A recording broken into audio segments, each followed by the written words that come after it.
What's up, girlfriends? Welcome to Girlfriend Therapy Podcast. I am so excited. You guys know I have been having the time of my life with these year of conversations. I have been talking to some phenomenal women, some who I've known for years, like my guest today, some women I've just met during our conversations, but it's all good. It's all love, and it's been all beautiful. But these past 19 weeks, guys, we've been doing this. This is the 19th episode, which is so exciting for me. But this young lady that I'm about to introduce, you guys may be familiar with her. I'm gonna give you guys a couple of fun facts. First of all, I love her dearly. I love her and her family. They are just like treasures, true treasures to this world and to the body of Christ. And I absolutely love and adore them. I always share this story, and I'm not going to change it now. The very first time I seen her it had to be over, oh my gosh, yeah, like 18 years ago. I was trying to think about when. Yeah. We were both 24, right? Right, exactly. And you were pregnant with your youngest, which is going to drive right into this conversation, but you were pregnant with Andrew. And I remember seeing her across the church, and I was like, I want to be her friend. And that just goes to show just the spirit of this young lady, just her spirit, her energy. Everything about her is just beautiful. You guys see her on the screen, but when you talk, you guys are going to understand why I love and adore her so much. She is the first lady of Live Nation Church. Is it Live Nation? Life Nation. My apologies, Pastor. But that's all right. Live Nation Church with her adorable husband, who I absolutely love, Pastor R. Kevin Hooks. She is the mother of 3 amazing children. She is my dear friend. You guys don't know. Another fun fact is when we started Girlfriend Therapy, she was on that short list of people who knew before we knew. She was around the table with me as we were brainstorming and trying to figure out what this ministry would be. And I am absolutely honored. If you've been to any of the conferences, if you've been to the forums, that you would have seen her beautiful face. She has spoken at our conferences time and time again. She ministered through dance in the early years of the conference. Listen, her and her husband both have been such a blessing to Girlfriend Therapy Ministry. And I just thank God for them. So I'm not going to talk too much, but you guys will see why I love and adore First Lady Miss Jonelle Hooks so much. Thank you, First Lady, for being here. Oh, absolutely. When I got the call, I was like, let's make it happen. Amen. I mean, for real, because you and Quentin have just been truly a blessing to us. And it's like, no matter when we talk, it's like time has not, gone away. And it's just, we just love you guys so much. Like the so same it's a pleasure being here. Yes, ditto. So I'm going to call you Lady Joe because I just love calling you Lady Joe. Yes, ma'am. Okay. Yes, I just love the way that sounds. Okay.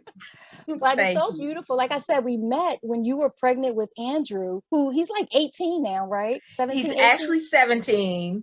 And he is a junior on the precipice of becoming a senior. And he is actually taking senior portraits next week. So I was fine until until all of a sudden it's getting real. And all of a sudden, next thing I know, I saw the thing from the place where they get the photos come in the mail yesterday, and I just had a tear moment. Get used to those. There will be plenty more. Andrew was saying that. He said, "Mom, you okay?" I said, "No, I'm having a mom moment. I'm gonna step away." Yes. Oh my! And it's funny because it hits you like out of nowhere. Like he'll walk across the room, you're just like, "Oh my God, he's a young man." And that's the baby. Yes. Exactly. So because I had the other 2, they were grown, but I still had him, and now. So now you're getting prepared for this empty nesting, which is actually what we're going to talk about today. So this is going to be a fun conversation. Yes, absolutely. I mean, and it is so crazy. It's like, you look up one minute, they are in diapers. Next thing you know, they ask you where the car keys are. And it's just like, where does that time go? And it is so amazing. Being an almost empty nester, because Aaron is 25 and Jordan is 23, my oldest 2. And Jordan has moved out, and she's in she goes in the Army, and it's just like, Aaron has a job and he's doing some other things that he still does, the photography, still does the sound for church and everything. And Andrew is finding his own way. And it's so amazing how one time they would all come to you for everything, and they still do. But now they're just like young adults. And I'm just, you know, and I think for a lot of women, that's a very strange place to be. Absolutely. It's really a very strange place to be. I'd say it is serious business. I never forget. So first of all, Quentin and I, you know, we are a part of the Empty Nesters group, which was one of my school mates from high school. Him and his wife started this group, and we tried to get together before COVID. We were getting together like twice a year. We would travel wherever we were and just kind of hang out for a long weekend. And it is serious business. I mean, you talk about things from not just letting your children go and watching them become adults, but then the dynamics between husband and wife, right? Because for the past however many years, it's been all about the kids. And so that is a thing. That is a thing. Secondary. So, not that I'm a professional at this, but you know, mine are out in there. So anything I can do to help, like, let's just talk about it. Like, what are your concerns? What are your thoughts? What are your feelings? Like, this is a, you know. And that is a, you know what? And that's a great thing that you have a group that you could kind of bounce things off of. Absolutely. Because I didn't think, it was weird because I didn't think I was going to be that parent. I didn't think I was going to feel anything. I thought I was going to be like, hey, see y'all, deuces, me and dad in the house, we out. Right. And the funny thing, I wasn't too bad with Aaron. I had my moments. Jordan, I felt the twinge, but with Jordan, it was just like, okay, I know she's going to be all right. I know she's going to be all right, even though she'll depend on me, but I know, you know, without a shadow of a doubt. And with Andrew, it's just like, oh, wait a minute, hold up. I always had him. If I didn't have the oldest, I had him to hang on to. So right now, I found myself in a very strange, weird place where it's like you said, you have to really, really begin to navigate your relationship back with your spouse. Exactly. And it's not the fact that you didn't have a relationship. It's just, there is no who's going to take so-and-so to baseball, who's going to do this. So it was always a conversation about what the children were going to do, what we were going to do with the kids. And it was very child focused. And now you don't have that focus anymore. And now you're at this place where you can just kind of get up and go. And that's even weird. Right. You know, it's like, or I mean, I kid you not. Last Saturday, I was in the car by myself. And I was like looking around. I was like, I felt like Home Alone. I was like, I'm in the car by myself. And I said, I should do a TikTok, because I was like, oh my God. And I started to realize that is a good thing. That is a good thing, because now your energy and your focus can be back on, you know, where God has you in that moment. Your energy and your focus should never have been off of yourself, but your children become your priority. Absolutely. But now you can become your priority again. And that's okay. And being okay with that. Exactly. And so, you know, just learning how to do self-care. That's just really about self-care. Do things like just sit somewhere and read a book. Yes. Take a nap. You know, Ma, right. You don't have that, you know, whole experience. So that has been, you know, just a weird dynamic. And I really didn't think I was going to have a rough time, you know, have rough patches, but I do. I'll tell you, I remember years ago, a coworker of mine, when her children, her last left the house and she became an empty nester, she talked about that she got on medication. And I was like, oh my God, is it that serious? Like, it was that serious for her. And so fast forward, like with Junior, when we dropped him off at college, it kind of felt strange. Like, okay, you know, he's all the way in Virginia and we're driving back to Maryland without, you know, you kind of look in your rearview mirror and you see your little nest is full and there was that empty space and you just like, oh my gosh, you know, calling my mother like, oh my gosh.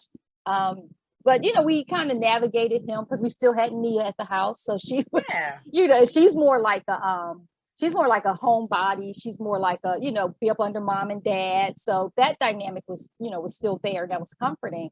But I tell you, when she went off to college, Quentin and I were on vacation with my dear best friend and her husband, and I actually, we were just talking, she and I were talking, and I knew her when I was pregnant with Nia.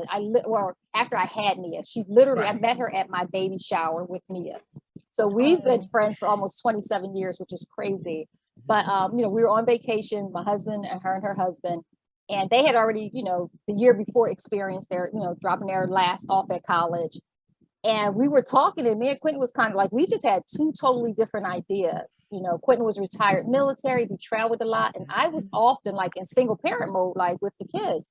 And so when they went off, I was kind of like, okay, now I can do this, and Quentin was like, oh, now we can do da da da da. And I'm like, well, hold up. Like, we were on two different pages. And we literally, Lady Joe, went to therapy. It was like after that vacation, I remember I was packing that morning, getting ready to go back to the airport. And I was like, I think we need to go to therapy. He's like, we don't need to go to therapy. I was like, I think we do. Like, because we're on two totally different pages. And we have to kind of get in the same book at least, right? Yeah, but that's, but that's real honest conversation, because for me, I'm experiencing that now. My husband's like, let's go, we're going. And I'm like, whoa, because, who was it? Because we've been traveling a lot more, which is a good thing. Yeah. But at the same time, it was like, we have a trip that's coming up in September, and shortly after there's one in October. That was really circuit overload for me. Wow. I mean, because I'm just like my mind is like the thing. Andrew's a senior, so I'm supposed to be here in case I miss something. And so that is a thing for me, because I get that. And I think you shared that with me before, because that is, you have to really get on the same page, and that is good. And that is a blessing when you agreed to go to therapy, because I don't think people really understand the importance of getting that tool, right, and in your arsenal that says, okay, I'm not okay, and I need some help to figure this all out, because this is a little bit too much for me, and really, identifying where that's all coming from, and then being able to rise above it and go, okay, all right, this is a normal thing, but now I know how to handle it, and I know where I need to go, and I need to go, okay, this is why I being okay with sitting in it, because I honestly, I've gone back to therapy, because like I shared with you, there's a whole lot of things on this side of my age I'm going through. So and with that, I had to really understand, part of it is hormonal changes, and part of it is, all right, kids, you don't want to eat dinner when you going out. Where you going? I gotta eat with your dad by myself. What I mean? But I'll tell you, it's bittersweet, because on the one hand, you're happy that they're able to navigate life, and everything that you've instilled in them, they grabbed it. Now is the testing time, right? The testing season to see, okay, everything mom and dad taught us. Yeah. Now is our time to really, navigate this thing called life, find our own place in the world, and all that wonderful stuff. And like when you talk about it, when you see that you have these amazing young adults, you're kind of like, okay, so it's bittersweet in that way, that you're happy to see that all the sacrifices that you've made, all the fruits of your labor and all that stuff paying off. But it is still like, I am obsessed with my children. Like, no, I think we all are, for real. My kids won't let me, but the thing is with my kids, they won't let me post no picture. Why you did you let me know you want to post? I'm just saying, can I just do this for me? And I'm proud of y'all. They already know. They like, Mom, I know you're going to put this on Facebook. I'm like, I am. Like, I literally, my daughter, she has this video, and I have to, they just taught me how to screen record. And I'm like, okay. But she has this video where her and Junior, it must have been around the holidays. I don't know, it was around the holidays or something, but they ended up meeting at a bar in DC. And, they're like in this, it's the weirdest thing, especially as a Christian mom, right? My kids, one, are in a bar.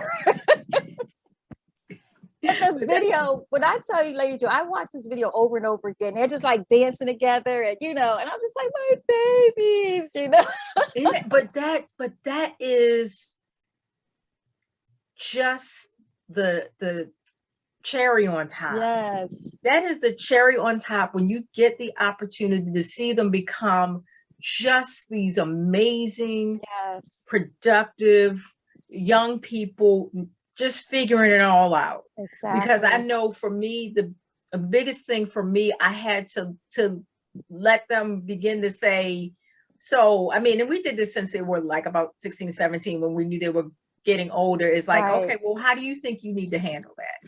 Instead of me going, well, I think this what you need to do. How do you think you could make that more productive? Because that's, that's the thing. But just to watch them, your children just hanging together, and Aaron and Jordan, because they're 18 months apart, we call them like Irish twins. So just to see them just laugh and still joke and have such an amazing relationship. And even with them, even though Andrew's a little bit younger than them, have a great relationship with the younger sibling. I mean, it is just absolutely just, you can't ask for a better situation where you go, okay, if I'm going to be an empty nester, at least I know I sent what I sent out is going to be a productive, human, wonderful person in the world. That's going to be a credit to society. Amen. And that's the goal. And it's interesting too, because one of the things is it's all about navigating the seasons of life. I always say, I want to age gracefully, but I realize that a part of that is really navigating each season of life.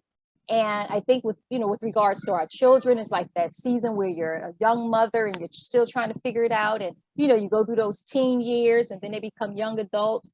I remember sharing with both Junior and Nia as they got older, I was like, we're slowly going from being your providers to being a part of your support system. And so there's this transition that's happening where they're at the forefront of making the decisions for their life, right? We're there as mentors to them in this season of their life. We're not parenting. And it's beautiful when you can get to that space where, you just become a part of that support system. So whether they're changing jobs or, getting married, relationship stuff, like they, come to us for like advice and guidance, which is amazing. Yeah, I mean, because the funny thing about it is, when you watch their relationship thing, I try not to be that mother, but you be like going, I'm about to go in somebody's bushes and I'm about to jump somebody. Like, what we doing? Right? What we doing? Like all and that. So, but you got to go, well, baby, hey, yes. And it's funny because, like, of course, Quentin and Nia are both in long, they've been in relationships. Junior just got engaged, so I'm incredibly excited for him. But I adore their mates. Like, it doesn't take much for me to fall. If my kids are in love with you, then I kind of immediately fall in love with you. Yeah. But I absolutely adore the partners that they chose. And, there's situations again where I go from not necessarily being a mother and saying, you don't do this, you don't, but to just being like a confidant, helping them to navigate relationships, helping them to, just build that foundation, But that's a testament in your relationship with your husband, because we have to always understand that they're modeling what they saw. Yeah. And so, or you know what I mean? And that's basically how that works. Is like you had such an excellent foundation and were able to work things out in a way that your children took something positive away with them and said, you know what? I want to have a stable relationship. I'm not going to date 20 people. And that's not for me, because I tell you the truth, when I saw Q in the beach scene, I said, I told my husband, I said, yes, do this, do this. Right. I was screaming in here. I was like, oh my, because I had to look at it twice. I was like, and I was sitting there, and it was so beautiful, but it just, like I said, it's a testimony of what they saw and the stability that you brought to them, that they want to mimic and mirror that same image. And we as parents really have to be very mindful that our children are always watching. And when they're always watching, they're going to either repeat what we do, or they're gonna just all of a sudden maybe even turn on us because they were like, well, I didn't like how you handled that, so, or I don't want to get married because I watched you and dad, how you and dad were, you know what I mean? And that's a scary thing when you realize that you may not have necessarily modeled the right thing, but the blessing is when you have done that, that's the blessing. That's the blessing. It's interesting too, because you don't really know. Like you hope that, everything that you instill in them, you hope that they get it. But it's those moments where you kind of like, all right, was he listening when I said, as they're navigating. But I think for me and Quentin, like I'm a talker, I'm always like, my kids, since they were little, they'd be like, okay, mom, I get it, Right. I know. I know how that feels. That's all right, but you want to listen anyway. Yes. I'm like, because I need you to understand. And one of the things that Junior used to always say, especially when it came to school, is, well, my teacher don't like me. I'm like, they don't have to like you. Like, you're not their peer. So like that whole mindset, just these little things that they bring to you. And I think as parents, not enabling them to think that the world owes them something. It's like the only thing the world owes you is respect. That's right. And whenever I see, and I'm going to demonstrate that, because I'm going to respect you. And I'm going to show you, I never forget when Junior, he was probably maybe a junior in high school or a sophomore in high school, probably a junior. But, I'm trying to, again, making that transition. I'm slowly from, being your provider to part of your support system. But I need you as a young man to be able to speak for yourself, to advocate for yourself, like all that's important. And I never forget, we were at the doctor's office. And so they called his name up and he went up, and I'm like, okay, go up there, let them know you're here, check you in and all this stuff. And I'm like literally across the office. And this woman is so rude. She's like, what, just being loud. I kindly got up and went up to the counter. I was like, excuse me. First of all, he is a patient. You don't spread his business. You talk to him like you would talk to anybody else, and allow him to see, I'm going to advocate for you, because this is a part of those things in life but then also allow her to see, you don't talk to, I don't care how old they are. If someone is coming up here, they are a patient, they are a customer, so just navigating all of that and letting them know that I'm going to be your biggest cheerleader. I'm going to be on that front line with you. And I don't mind pulling out my sword for any. Yeah, that's right. I don't mind doing a drive up. I don't mind doing a drive by. I'll do it. Exactly. But just even letting them see that, okay, like she really has my back, and I think that is so incredibly important. Oh my gosh. Is that, I mean, that is so amazing when your kids know that you got their back. I mean, it's so amazing because because I just got off the phone with Jordan, and she was just checking in, and Jordan never checked in. I mean, she would just be like, I'm grown, and I'm sorry if she will watch this and see this and tell me I'm telling her business, but I'm saying, but that's a real thing, because but at the same time, when that happens and she knows I have her back, or when Aaron comes home and they know, and it's just this unspoken thing that happens, and it's like, wow. And even Andrew, who's now taller than me. Well, all the kids are taller than me. They don't take much, but he's taller than me. He'll just come over in the morning and he'll just lay his head on my shoulder. Good morning, Mom. And I'm like, thank you. I was like, good morning. So I mean, those little God moments that you have with your children, I mean, that's a priceless moment right there. It really is. And it's so beautiful because like you just get to experience every level with them. I know when the kids, and you'll probably appreciate this, especially with them, being grown and going out and, going to college and moving out and all that stuff. One of the most beautiful things that, I mean, I look forward to this every year, is around the holidays, like Thanksgiving. when the kids start pulling up in the driveway, you know, and they're coming home. It is just the best feeling in the world, you know. And so now I'm like, okay, I wait for this to happen when they have the grandbabies and they just come up to the house, you know. Girl, right? You just ride that wave with them and just enjoy every phase of it. I mean, and that's just it. Just be present. Yeah. You know what I mean? Even those who may be watching that have little children right now, just be present. They don't have to do 150 activities. Exactly. Sometimes the only thing they want from you is just your time. That's it. They just want you, they want you to sit down and watch Elmo with them. They want you to sit down. I mean, you may not want to watch Power Rangers, but guess what?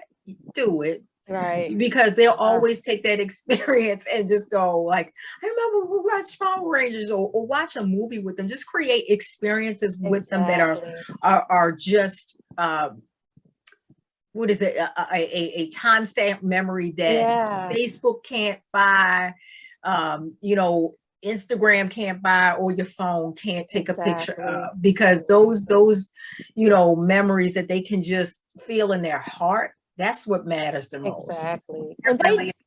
And they know where, you know, like we get the pleasure and honor of like being a safe space for them. So even as they get older, when they come home, and just those moments of, you know, just kind of coming and leaning on you, it's just like, yeah, like they know, like this is always a safe space. And for me, and I'm sure for you and Pastor as well, just creating that for them is like, you know, that's priceless. That's a part of, you know, setting them up for success, knowing that they can always, you know, come and, you know, just lay their head on your shoulder, and you just like, okay, like they know I got you, you know. Or sometimes it's like, what you want? It's like, oh, okay, well, what we doing? What we doing? But I mean, but that is, and I don't, you know, people don't understand whether or not you are an adoptive parent, a parent. I don't like using a step parent because you stepped in and stepped up a whole bunch of ways. Amen. But you know, you know, a bonus parent. I mean, that is a great thing when you have watched a return on your investment. You know, I mean, seriously, it's not that they have to come back and give you money, but just when you watch the seeds of wisdom that you planted, and the tears and the prayers and everything that you've gone through with your children start to grow and flower, and you realize you can step back and admire what's going on. Exactly. And wow, this is beautiful. Exactly. And that's how it is. They just, you know, learn to grow, you know, change, grow, and just mature. And exactly. And then I think that there's that, you know, again, just that dynamic of, or the reality that, okay, you guys are maturing. That means I'm maturing, right? So what does that mean for us? And like, you know, like you and Pastor Quentin and I have been married for 30 years this year. So just married for, you know, a very long time. You got us a little bit. We're on year 27. Amen. And so, I mean, that's the blessing of it, because for us, both of us, when we got married, we had a conversation about marriage, because my parents, they were divorced, and his mom and dad never married. So we really had to have the conversation about how our marriage was going to look like, you know, and absolutely, if you had some things you could do over, you would. I mean, and that's it. But it makes you a better person. And so what we have to realize is that you have to have, you know, skin in the game. Exactly. You know, marriage is not for the faint of heart. You know, if you don't have skin in the game, you know, if you can't, you know, basically invest in what you're doing, and that it's for the long haul, that it's just not a short-term investment. Exactly. Then that's just it. You got to have some skin in the game when it comes to your marriage. And then when you have children, you know, I still, you know, I'm not judging, but I still haven't figured out the next generation that's coming up, talking about they need a parent vacation. I said, is that a thing? I didn't have that thing. I didn't, I'm and I gotta hit the club or something. I'm like, what is that? Anytime with my children I spent, blood, sweat, and tears, or whether or not I got tired, because being a parent can be tiresome. You know what I mean? And it can, just be like, oh my gosh, are you gonna? Your dad's on that side of bed. Why are you coming on my side of bed with? Yes. Like, Mom, can I have some water? Everything is always mom. It's always mom. Yeah, Mom, can I have? And it's like, oh gosh, but I would never trade that for the world, because you have to really understand it. I feel like I just blinked my eye and I have grown children. Yeah. I mean, I remember this woman stopping me one day. We were, Aaron and Jordan were little, and she just said to me, she said, enjoy this, because you're going to blink and they're going to be adults. Yeah. And now I know and I know what she's saying. It's just like, well, wait a minute, they were just in high school, and stuff you can kind of deal with, and now it's just a whole other dynamic. But hey, that's what I tell young parents even now, is enjoy every stage of it. I mean, enjoy when they're babies, enjoy when they're toddlers and they're pulling stuff off the tables and falling out. Like, enjoy all of that. That's the development. Like, don't despise any phase of it.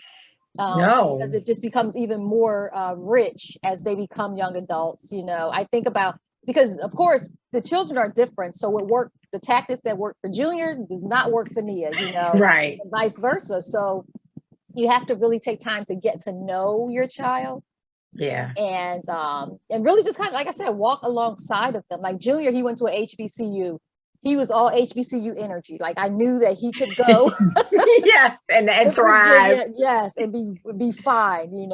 Nia, she was more, like I said, more of a homebody. So she went to a small, little private college here in Maryland, and she thrived there. And then when it's time to go out of state, I'll tell you, probably the first year she went to University of Arkansas.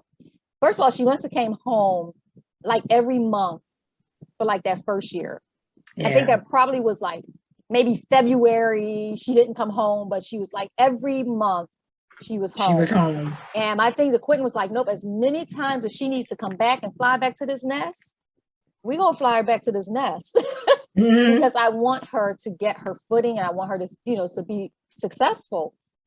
And so just different things like that. But Junior, on the other hand, like you were saying, Jordan, like, she don't never, Junior, I think his first year, he would mistakenly butt down me. And all I hear is like music in the background. So I got in the habit of like literally having to turn my phone off with that one, because he was turning up. No, that was God dialing you. Like, you want to know where he is? Yes, where he is. Exactly. And honestly, I didn't worry about either one of them. Right. Because I felt like, where they landed was where they were able to nurture and grow and mature and, develop. But, with Nia, I couldn't imagine her like she didn't have that HBCU thing. Right. Like, I don't think that was her jam. Right. And see, that's where Andrew is. We're trying to figure it out. We're exploring a lot. We just had our first college visit, and I was like, this is real. We were at Stevenson, just right up the road, and he really liked it. And see, something like that would be right at his speed, because they intentionally have smaller classes, and he could really thrive there. But it just depends on, because he's thinking in terms of, he's a homebody, it's sort of, but at the same time, he's like, hey, I would be, far enough and close enough. Exactly. If I need to come home, I could walk home if I want to. Exactly. That's wonderful. So that kind of college setting is good for him. Because that's where I was. I couldn't do, even though I didn't graduate from college, but that's a whole other issue. I'm not talking about me. Right. But but for them, you have to, like you said before earlier, each one. Mm-hmm. You know how they what motivates them, where they're going to thrive and where exactly they're going to go. And just to even, watch Nia just punch you want your kids to punch a hole in the sky. Amen. You know what I mean? Amen. And leave a mark. And, just watching her do that, that's Amen. like, because I was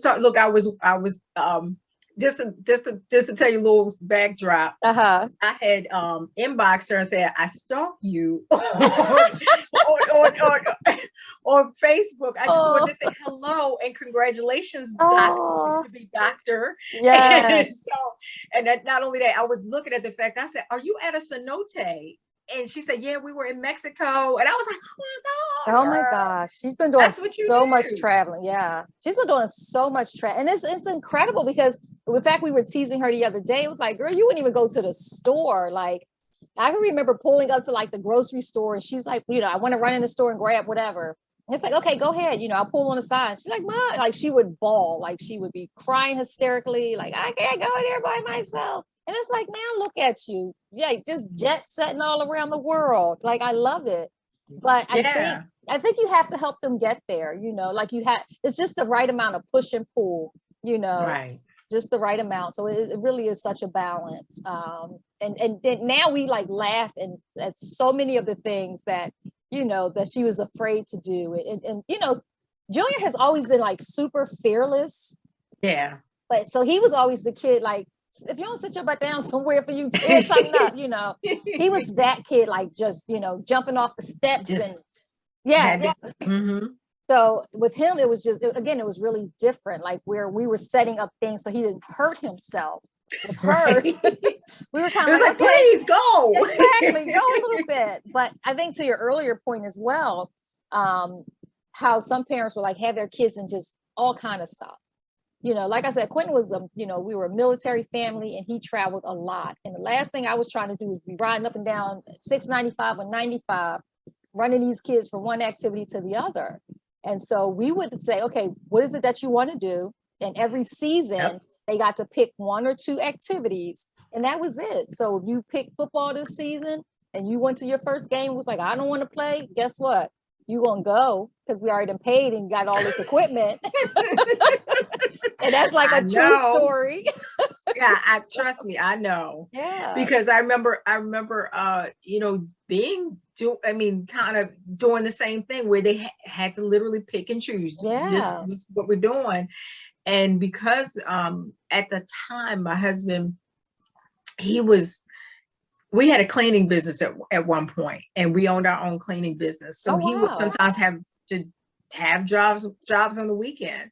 So I would literally go drop Jordan off at theater class in Ellicott City. And, I'll take that back road to get to Aaron's soccer game at Randallstown Field. And Andrew will be strapped in the back, taking a ride with me up and down that road on Marriottsville Road. And, and thankfully, the reason why I took that, because where she was at a church that was like right there. And then I could literally turn back around and get to Aaron where he had to go. Yeah. So, I mean, I did that, you know what I mean? So, I mean, but I didn't put them in just 20 different activities because you just have to allow your children to also just be children. Exactly. And then to find what works for them, so many, and I think you can relate to this as well. I've always really wanted my children to just really find themselves. And it's almost like I'm not pushing you into anything. I remember I wanted Nia to model. And she was like, Mom, that is not my dream. I wanted the same thing for Jordan. I did that. She did take a modeling class. Yes, she did. Girl, Nia put her foot down. She was like, Mom, that is not my... She couldn't have been no more than 8, 9 years old. And I was like, don't you want to go out for it? She's like, Mom, that is not my dream. I was like, okay, so I've learned to not like really try to put my thing off on them. But to also just really like listen and pay attention to like what strikes, clicks for them. and then just help to cultivate that, Right. like even with Junior with art, I never forget. I think he must have been maybe in undergrad. I don't know what grade he was in. He was in college though, and I bought him a Mac computer for Christmas. And I remember one of my coworkers was like, that's expensive. I'm like, I know. It's like, but why would you buy that? You should make him pay half. And I was like, listen, first of all, this is my child and I do what I want. That's the first thing. But it's like, but no, that is like, he is gifted in this art thing. And I want to be able to support him in that. So although, he got the college degree and he's working in the field that he went to college for, but he still has a passion and a natural talent for art. And I was like, so I'm going to support that and cultivate that. Yeah, you still want to invest in them. I mean, absolutely. And that was very important to me as well, is really making sure that they were well-rounded, but not only that they were globally aware. Amen. And that they weren't just, Baltimore focused, that they knew what was going on around the world, so they can understand that there is a larger world that is out there just waiting for you. And so that's how you want to raise your children, is to just be so aware that you realize that there's a greater impact on the world that you could possibly have. Amen. And so that is in itself is just a wonderful thing, because anybody out there, if Junior's selling his art, y'all better go support him, because he's that dude. That dude, oh my gosh, his pieces are just absolutely amazing. He really is. They really are. It's funny because one of his pieces, I'm always like, I want to support the young artists, and but these young artists, listen, they not playing. This is not your dollar store art. No, because you know why? Because but the thing is, and that's good, because they're realizing that it's a mythical thing about the starving artist. Exactly. You know what I mean? It's just and allowing them to be okay with, how do you value yourself? Absolutely. What is your worth? Exactly. How many hours did you put in that? So don't be afraid to look. This is what I've tried, you know what I mean? Exactly. Because trust and believe. If you don't know, okay. Well, guess what? There's somebody out there that will pay for that investment. That's the truth. Because it's funny, I was gonna purchase not just him, but another one of Nia's art friends. And I was like, I want that piece, how much is it? And they told me, I was like, okay. Well, I'm gonna pray on that one. Right. Yeah. I'm like, okay, if you can get somebody to listen. Right. I'm like, I ain't trying to get the hookup. You do how about, but in order to say go off. But